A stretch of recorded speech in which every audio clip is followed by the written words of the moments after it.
Journalist David F. Graham, writing for The Atlantic, explained on Monday that there are some key signals to look for that will indicate whether the Justice Department will pull the trigger on an indictment for former President Donald Trump.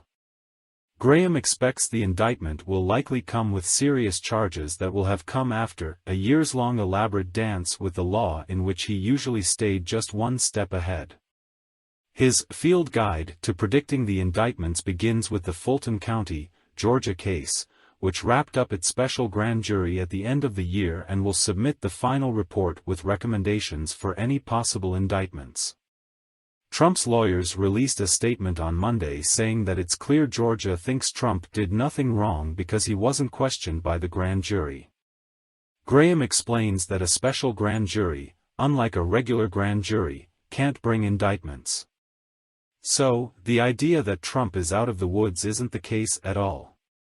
They will make recommendations to a full grand jury and that will investigate the evidence to see whether or not Trump should be charged. A hearing is scheduled Tuesday, which Trump's lawyers said they don't intend to attend. Judge Robert McBurney will also decide on whether he believes the rules mandate that the full report be released publicly or not. Michigan Law School professor Barbara McQuaid told Graham that Fulton County District Attorney Fani Willis would have to decide whether to pursue specific people or whether to do a larger racketeering case for everyone involved. There is an indication that she could choose the racketeering case. Graham noted that she had a fondness for that kind of case, which he said was shown when Willis hired Atlanta lawyer John Floyd, who not only wrote a book on racketeering cases, but has prosecuted the top ones in Georgia for the past 2 decades.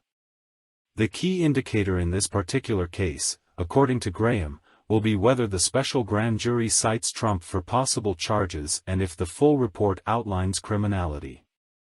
In the Mar-a-Lago documents case, the former president faces potential charges for obstructing the attempt to gather the documents he took from the White House, along with a slew of other possible crimes.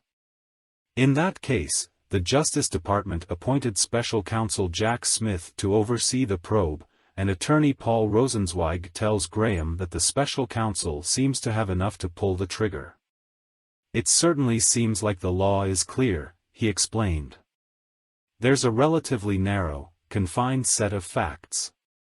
Prosecutors tend to like small cases, not big cases. But one can't ignore the heft of a presidential indictment, whether the law is simple or not. Charges or even a conviction against Trump on the documents case would be somewhat ironic, he wrote.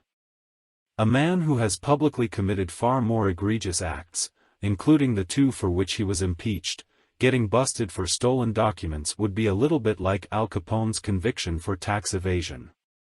Still, that's what ultimately jailed Capone in the end. The other case that Smith is looking at is the January 6 attack on Congress and the attempt to overthrow the 2020 election. Fani Willis's case focuses exclusively on Georgia, and the House Select Committee that investigated January 6 focused on a broad swath of possible criminal charges not only for Trump, but his lawyers and top aides as well as other possible officials. There's a possibility that Smith could try for a sweeping case, wrote Graham. The alternative would be to find something more targeted. There's also the risk of a federal prosecution coming at a time that isn't exactly politically expedient for the 2024 election. In fact, Trump has been telling allies that he decided to run because it would make the DOJ's life more difficult, New York Times reporter Maggie Haberman said recently.